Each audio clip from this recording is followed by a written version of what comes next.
Hey everyone, welcome back to another video. Peter here. Today's video is a collaboration with my friend Tom from the channel Ouch110, and it's our review of Arquiste's The Architect Club. I'm going to hand it over to Tom to give his thoughts on it, and then I'll kind of round it up on the end with my thoughts. Take it away, Tom. Hi guys, it's Ouch110. How's everyone doing? Firstly, thank you Peter for inviting me to do this cool ass collaboration. Maybe we'll get to do one in person one day. How about that? That would be fun. But for now, I'm just going to give my quick take on the Architects Club by Arquiste. I'm quite a big fan of this brand. I like their style. I like the way they have their fragrances be a particular moment in history and then build the fragrance around that. And I'm guessing that this is quite a close one to Carlos Huber's heart, who's the owner of this company, because he is an actual architect, but he just happens to have a fragrance line. So let me tell you what I think about it. So I don't know what Peter said right now because we are on different parts of the country, but so this is a vanilla fragrance, and the note list to me is quite extensive, but it's not reflected so much in the fragrance. It's actually one of the most popular fragrances from their line. I'm going to spray it wet on this hand because it's drying on this hand, but it's essentially a vanilla fragrance. Vanilla is always at the forefront, and what I feel like this one is, this is themed on a group of architects drinking gin cocktails or martinis in a club in Mayfair in London in the 20s, I think. So they've tried to capture, I guess, a vanilla that maybe leans towards the masculine a little bit. They've got some notes in here that are typically found in masculine fragrances like juniper and lavender, but what they've ultimately achieved here for me is a vanilla fragrance that feels a little bit cold and a little bit transparent. There are spices in the opening, but they're very understated. As I said, the vanilla is always at the forefront. It's never too overly sweet. It's prominent, but this isn't an ice creamy, gloopy, thick, syrupy vanilla. It's kind of spicy and a bit cold and a bit transparent, and that's what makes it quite interesting. There's a smokiness in here which they've used Gaiac wood to kind of represent and to give that illusion of cigarette smoke in this swanky club in Mayfair, which I think is kind of cool as well. And it's really nice. It's for a vanilla fragrance, it's different. It's a vanilla without being gourmand, which is always interesting. I really like that.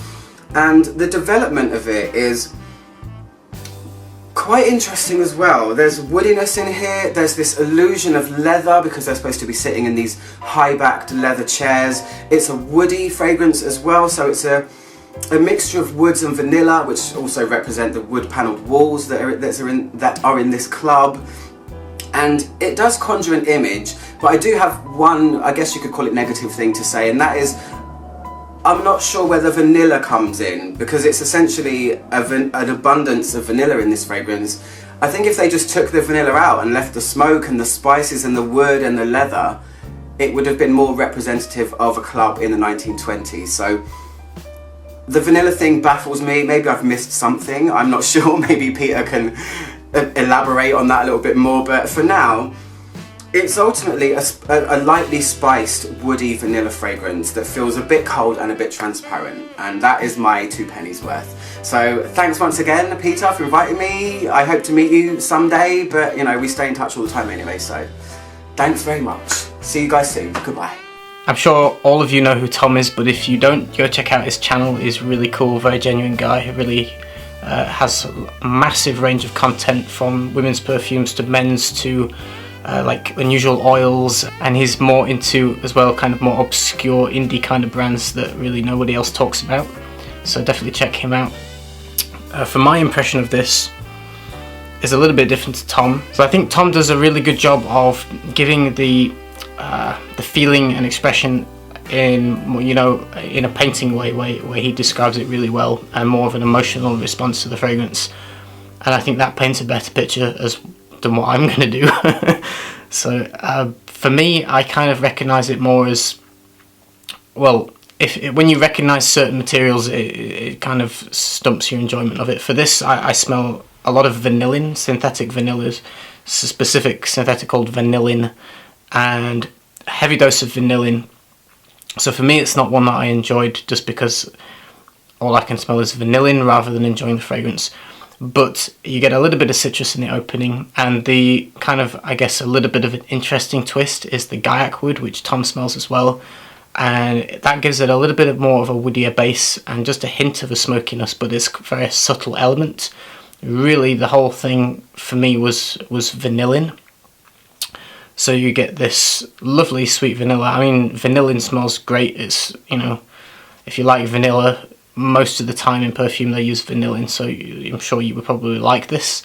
If you prefer more kind of natural vanilla, this won't be your taste. And if you know what vanillin is and you work with it yourself, then you definitely wouldn't want to buy this particular one. That really is what it gives you. But it does smell nice. I would say it's unisex. The smokiness hint of that, it makes it a little bit more interesting. For me, it's not one that I would buy personally. With this one, I didn't get much development. It pretty much stays the same the entire length of the fragrance. Longevity is huge, as you would expect with synthetic vanilla. It lasts 12 hours. Very stubborn, it lasts a long time. It lasts weeks on clothing. So performance, very good. Projection is modest, but around for a couple of hours. 12 hours longevity. So that's my take. Not for me, but if you're not geeky with the materials, then I'm sure you would like it if you like vanilla. And I think Tom's take is a better unbiased opinion, which I think this video is good. You get kind of two different ideas and two different takes on that. Obviously, my opinion's a little bit skewed with the materials part of it, but if I took that aside and tried to kind of push that out of my brain, I think it smells good. It smells like a nice vanilla fragrance, but it's very simple. In terms of the pricing for this, it's £135 for the 100ml, so it's a big bottle, you get a lot of juice. So the pricing is okay, but it's not extortionate. It's a reasonable price. I would recommend getting a sample. I don't recommend ever blind buying anything. Thank you again so much to Tom for being on my channel. I did ask him to come on my channel. I think he's got a great channel. It's super varied content, like I said. Go check him out if you haven't done. I'm sure we'll probably meet one day and do a video in person. Thank you again, Tom. Check out his channel, and I'll see you again next time with another video. Take care. Bye-bye.